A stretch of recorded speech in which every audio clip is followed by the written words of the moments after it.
Welcome back to What's Hot. I'm Lovedale. And I'm Manuel Myers. Me, myself, Mansell Bello. So it's now time for our trending segment. This is the segment where we talk about what's trending in social media or in news in general, and we just chop it up and get our thoughts on it. So the first thing I want to talk about is something that's quite sad. Obviously, the nation's been kind of rocked by the news of the suicide of Caroline Flack. Mm-hmm. And in light of, obviously, her passing, MPs have been calling for more regulation of social media. It's obviously caused a lot of grief, but people really want to examine treatment of celebrities in social media and in press. What are you guys' thoughts on this? But I think you have to regulate yourself, and I think you have to kind of filter how you use social media and how social media uses you. And I think a lot of people don't understand the effects that it has, because at first a lot of people are blasting her, saying, oh, she's this, she's that, she beat up her boyfriend. And then as time went on, it was like, oh, they found messages that she wanted to send and how it was affecting her, how it was abusing her. So I think if you're not sick throughout the whole year, you still go to the doctor for like a MOT check to make sure you're okay. I think it's important that people go and speak to somebody or get professional help once a year, just to make sure mentally and everything you can you know, take in what you're going through. But it's overall it's sad. It's sad for someone to go like that. It is. Yeah. I just feel like so much talent,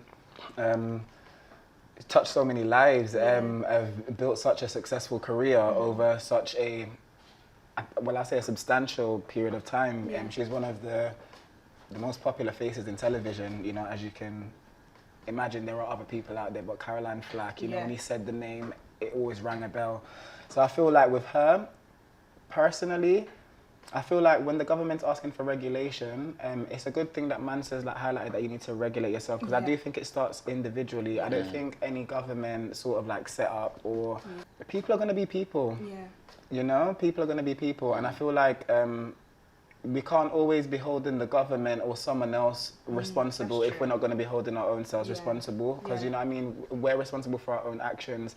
And I've been victim of trolling and people like DMing me like little different things, but it's kind of like, it's how you deal with it, innit? Like, do you know what I mean? I may deal with it in a different way, like I may LOL it off or something like that, but for somebody else they may carry that with them. Exactly. I think that's the thing. Everyone has what they can really bear and what they can handle, and I think with social media, people hide behind social media, and I think even with journalism, people hide behind journalism as well. And it's like, oh, I'm just reporting, and it's like, there's a way. Obviously, she was involved in this court case. There is a way to report the facts without sensationalizing it or being salacious in how you're, you know, the kind of headlines, because you want to kind of catch people's attention. It's like a clickbait. It is clickbait, and it becomes like a witch hunt. You're like demonizing the person. It's like, yes, of course, people should be held accountable for their actions. And she did something that was wrong, but we didn't have all the facts. The court case obviously was ongoing. But you can imagine, in our own lives, if you make a mistake, there's only a small amount of people that know the mistake that you've made and might say something to you. And even then, it might be your loved ones that just hold you accountable. But when you make a mistake and you're a public figure, it's thousands of people. So you go on Twitter, people are cussing you out. You go on Facebook, people are cussing you out. You go on Instagram, people have got something to say. You open the newspapers, you open the magazines. So you can imagine if it's like every angle, you are getting all of this backlash and insults, and people just...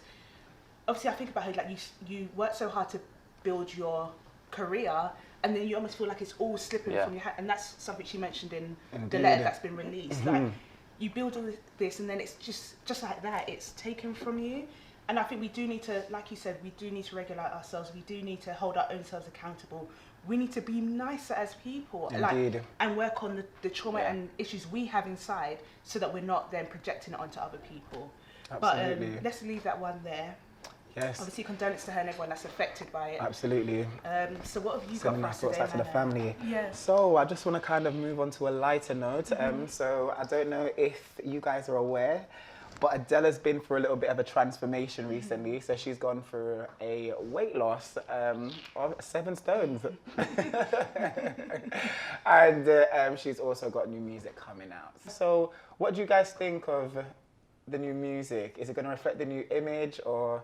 What are your thoughts on Adele's weight loss in general? Yeah, do you think too much people in the press or the public eye feels the need of change or transformation once they've got to a certain pinnacle? Well, no, I think obviously it's some kind of personal choice. I don't know what she's gone through, I know she's gone through like a divorce and things like that. I'm always careful when it comes to things like weight loss, because I'm like, it could be intentional, it might not be intentional. Indeed, yeah. Because when people are going through stuff, then they go through body changes or whatever. Or it could be intentional and she just wanted to, I don't know, be healthy, be fitter or whatever. And I guess that's her personal choice. And I feel like some people feel like they have a right over celebrity bodies. You know, like people online talking about, oh, they feel disconnected from her because she's no longer the weight she used to be. And I get that. Sometimes it's like a role model. If you're a plus size girl, you might be like, oh, that's there's many. Go and choose someone else. Let Adele live her life. Let her do her and be great. And I think in terms of music, her music is about what she's going through. So of course, maybe her journey might be reflected in, but I don't think it's going to affect her talent or anything like that. She's just amazing. So no, indeed, yeah. Kudos to Adele, man.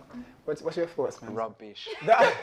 I'm not here for it at all. You see me? I'm an African man. When I go church, it's the big people, the heftier people. When they hit them vocals in praise and worship, that's the one that's gonna send you to that place where you lift your hands up. Yeah.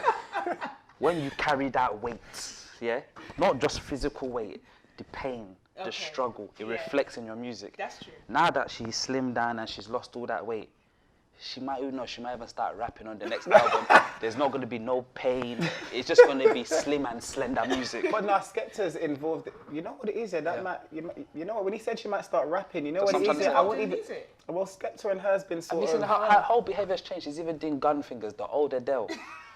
Listen. But I don't know. Isn't she from like Tottenham or something? Yeah, like Bristol days. Yeah, but still, she's from Bristol, so she's still she from didn't the have ends. that though. She just had the cuddly factor about her. But now she's lost the weight. I'm telling you, it's a different Adele. It's a rap. But do we know if that image was her?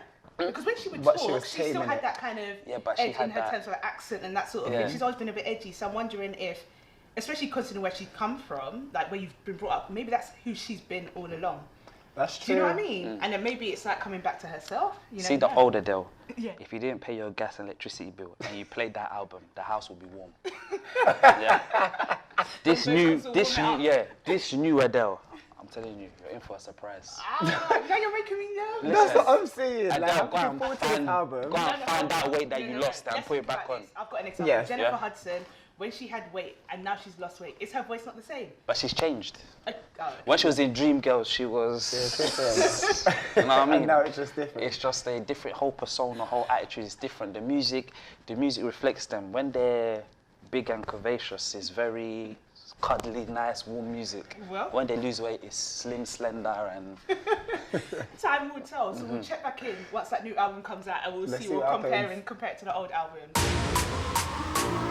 If you liked this episode of What's Hot, make sure you like, share and subscribe. And make sure you catch more episodes of What's Hot on Sky Channel 186 and Freesat 171.